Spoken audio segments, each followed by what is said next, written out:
2020년 4월 5일 청년부 설교 말씀입니다.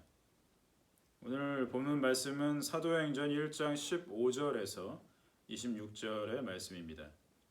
그의 직분을 타인이 취하다라는 제목으로 말씀을 함께 나누겠습니다.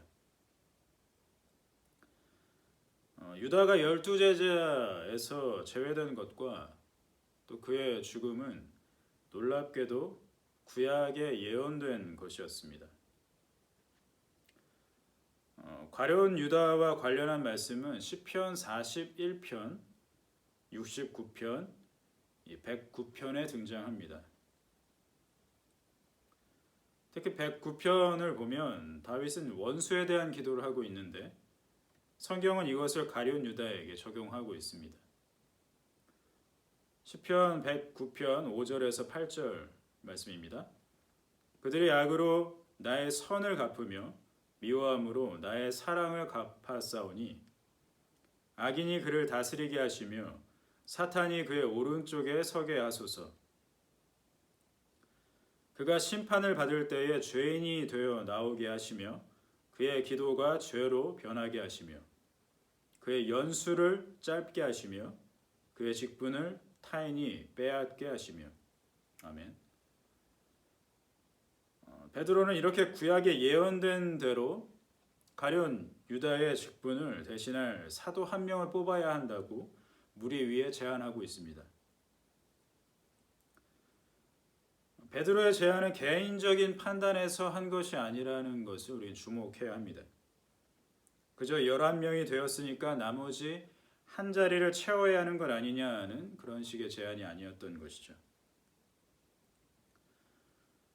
베드로는 구약 시편 말씀의 예언을 인용해 그 말씀대로 나머지 한 명을 뽑아야 한다고 말하고 있습니다. 사도행전 1장 21절과 22절 말씀입니다. 이러함으로 요한의 세례로부터 우리 가운데서 올려져 가신 날까지 주 예수께서 우리 가운데 출입하실 때에 항상 우리와 함께 다니던 사람 중에 하나를 세워 우리와 더불어 예수께서 부활하심을 증언할 사람이 되게 하여야 하리라. 아멘. 가룟 유다를 대신할 사도의 조건은 매우 분명했습니다. 예수님의 공생애를 항상 함께한 사람이었어야 하며 이후에도 사도들과 함께 예수님의 부활하심을 증언할 사람이어야 합니다. 여기서 어떤 학자들은 11사도들이 바울을 위해서 한 자리를 남겨둬야 했다고 주장하기도 합니다. 하지만 그런 주장은 억지죠. 바울은 베드로가 말한 조건에 해당하지 않기 때문에 후보가 될 수 없습니다. 그리고 바울은 예수님께서 따로 사도로 세우실 계획이 있으셨기 때문에 그런 주장은 쓸데없는 주장에 불과하죠. 이제 후보는 두 사람으로 추려졌습니다. 요셉과 마띠아가 후보로 올랐습니다. 당시에는 이름을 각국에 따라 가졌던 것이 일반적이었는데요. 요셉만 보면 로마식 이름인 유스도, 히브리 정식 이름이 요셉, 그리고 히브리 별명은 바사바였습니다. 오늘 말씀에 나오죠. 마지막 별명 보면 히브리식에서 바로 시작하는 것은 아들이란 뜻입니다. 그리고 사바는 안식일을 뜻하는 사바스에서 따와서 안식일의 아들이란 뜻이죠. 그래서 바사바란 별명은 그가 안식일에 태어났기 때문에 붙여졌던 것입니다. 그런데 왜 요셉은 이렇게 길게 이름들을 거론했는데 마띠아는 설명이 없을까? 의문이 들 수 있죠. 그러나 성경은 아무런 해설을 붙이지 않기 때문에 더 이상의 정보는 확인할 수가 없습니다. 다만 마띠아와 관련해서는 초대교회 이후에 전해져 내려온 문서에 보면 마띠아가 에디오피아의 선교사였다라는 것을 확인할 수 있습니다. 물론 비공식적인 문서이기 때문에 신뢰도는 반반입니다. 자, 이 둘에 관한 정보는 여기까지죠. 자, 이제 둘 중에 하나를 뽑아야 합니다. 후보 중에서 한 명을 뽑는 방식은 히브리 전통 방식인 제비 뽑기였습니다. 잠언에 보면 제비 뽑는 장면이 몇 군데 나오는데요. 한 구절만 소개해 보겠습니다. 잠언 16장 33절입니다.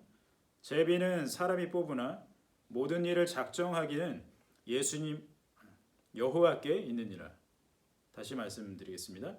잠언 16장 33절입니다. 제비는 사람이 뽑으나 모든 일을 작정하기는 여호와께 있느니라. 아멘. 제비 뽑기가 뭐냐면 복권 뽑을 때 쓰는 공 뽑기가 바로 제비 뽑기입니다.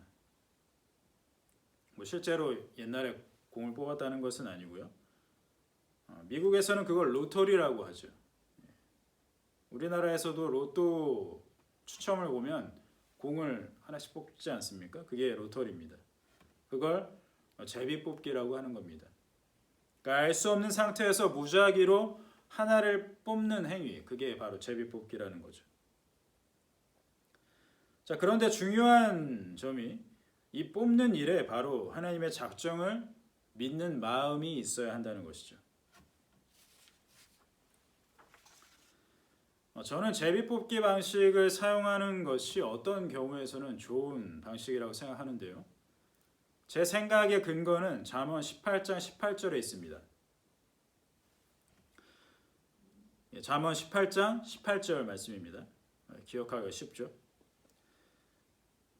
제비 뽑는 것은 다툼을 그치게 하여 강한 자 사이에 해결하게 하느니라. 한 번 더 말씀드립니다. 제비 뽑는 것은 다툼을 그치게 하여 강한 자 사이에 해결하게 하느니라. 이렇게 말씀하고 있습니다. 선택의 상황에서 다툼이 생길 여지가 있다면 제비 뽑기만한 방법이 없다라고 하는 것이 이 잠언이 주는 지혜죠. 우리 일상에서도 얼마든지 적용이 가능한 그런 방식이라고 생각합니다. 자, 오늘 본문에 모인 무리는 제비 뽑는 과정에서 자신들과 함께 사도 직분을 감당할 자를 주실 것을 기도하면서 뽑았습니다. 자, 그 결과 마띠아가 직분을 감당할 자로 뽑혔죠. 그리고 마띠아가 뽑힌 후에 더 이상 사도 자리에 공석을 메우는 일은 생기지 않았습니다. 이후에 사도들 중에 가장 먼저 순교한 것이 야고보인데요. 야고보가 순교했을 때에도 사도의 수를 채우는 일은 발생하지 않았죠. 기독교 교리에서 하나님의 작정이란 교리는 매우 중요한 교리입니다. 왜냐하면 우리 인생 모든 곳에서 또 모든 순간에서 하나님의 작정이 적용되기 때문입니다. 오늘 본대로 유다의 배신 그리고 사도의 자리를 이탈한 것, 유다의 죽음과 또 그를 대신할 자를 뽑는 과정 모두가 이 하나님의 작정에 있다는 것이죠. 그리고 하나님의 작정의 절정은 사람의 구원에 나타납니다. 그래서 바울은 로마서 8장 30절에서 이렇게 말씀합니다. 로마서 8장 30절입니다. 또 미리 정하신 그들을 또한 부르시고 부르신 그들을 또한 의롭다 하시고 의롭다 하신 그들을 또한 영화롭게 하셨느니라. 아멘. 하나님께서 나를 택하셨다는 사실, 이것이 하나님의 작정인데요. 그 사실을 결코 소홀히 생각하지 마시기 바랍니다. 자, 유다의 인생을 보면 우리의 인생이 얼마나 또 놀랍고 값진 것인지 알 수 있기 때문입니다. 그래서 나를 하나님께서 택하셨다는 사실, 이 하나님의 작정에 늘 감사하는 고백과 찬송이 넘치시기를 바랍니다. 아멘. 기도하겠습니다.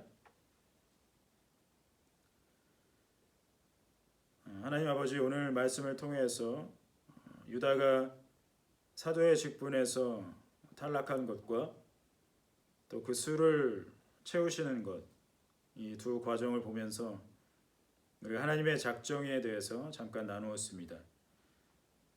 하나님의 작정은 바울이 고백한 대로 미리 하나님께서 예정하신 것으로 내가 하나님의 자녀가 되고 백성이 되었다는 사실은 그 하나님의 작정이란 것을 우리가 알 수 있습니다.